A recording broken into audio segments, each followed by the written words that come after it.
congressman nagpaliwanag kung bakit talaga pumirma sa impeach VP Sara. Ito po ay inalabas po dyan sa brigada sa post po ni BOVPH. Dito ko po ito nakita. Yung mga nagpo-post ngayon na mga peking page, tapos may mga post na sabi daw ng congressman, huwag kayong basta maniwala agad. Siyempre hanapin po natin yung mismong na-interview yung congressman or sila mismo nagsalita or page mismo nila.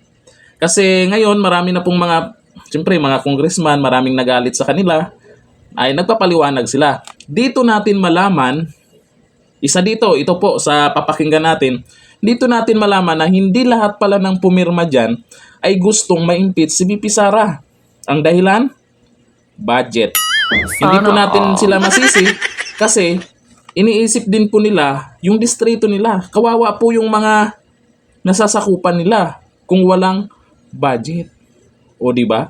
Ito pakinggan po natin ay boses di umano ito ni Lordan Swan diyan sa Cagayan de Oro City, 1st District. Sa post po ni BOVPH sa Tira Brigada po ito siya na interview. Ito, pakinggan natin.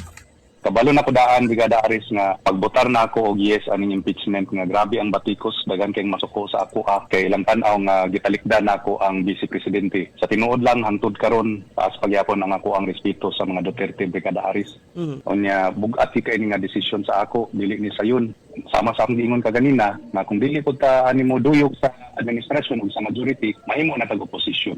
Unya kung naa na ta sa opposition, makaha na gitaan na og pangayo og additional na budget. Kay ang nahitaboan wala may hungihong bahin sa impeachment sa pipila na kasimana maski kami gani nga congressman. Wala gid ni nadunggan dadto sa kongreso nga abi gani namog di na nimo padayon ng impeachment. Kung isipin nyo nga naman, ito yung isa sa naniniwala ako na dahilan. Kasi kung ikaw, congressman, kailangan mo ng budget. Diyan sa nasasakupan mo, may proyekto kang gustong gawin. Tapos, pagdating sa kongreso, alam naman natin siguro kung sino yung gustong ma-impeach si VP Sara. Speaker. Yan yung dyan gumagawa. Ayon kay VP Sara, sila may hawak ng budget. At yun naman talaga. Tapos, isa pa, andyan yung anak ng Pangulo, si Sandro Marcos. At unang pumirma. O diba? At siyempre, gustong-gusto yan na ma-impeach po si VP Sara. Maniwala kay Junior na sabihin, hindi. Yung anak nga, tingnan nyo nung na-interview. Yung dahilan, di ba? Ang dahilan ay tungkol lang dun sa banat ni VP Sara sa kay Apulakay, sa papa niya, kay speaker, ganun. Sus talaga.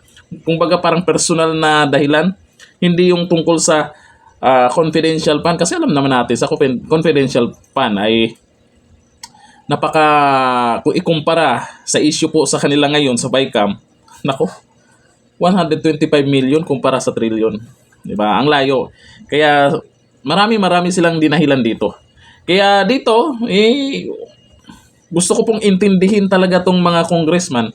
Pero sana, kinaya po ng iba na hindi pumirma, kakayanin nyo kung ano yung gusto nyong panindigan. Yes, naintindihan po namin kayo dahil ginawa nyo to kasi, yun nga, sa budget. O totoo ba, kung totoo man na walang bayarang nangyayari, ang iniisip nyo yung magkakaroon kayo ng budget dyan sa nasasakupan. So, nasasakupan nyo, ba may gusto kayong proyekto dyan. Pero, isipin nyo po yung gusto ba ng mga tao na nakasuporta sa'yo yung ginagawa mo? Gusto ba ng mga nasasakupan mo na yan ang desisyon mo? Baka sasabihin pa nila, ay, okay lang yan. Makakaraos naman tayo kahit hindi tayo maanuan ng budget. Basta panindigan natin yung katotohanan. Pwedeng ganyan ang maging dahilan ng karamihan. Kaya maraming nagagalit ngayon sa mga congressman na pumirma. Binalita na nga. Nitong nakarang araw lang, merong pinagbabaklas yung mga tarpaulin. Ganun kaya? Sa tingin nyo, ganun kaya talaga yung dahilan lang nila? Wala bang bayarang nangyayari? Comment tayo dyan. Dito lang, thank you. Bye-bye.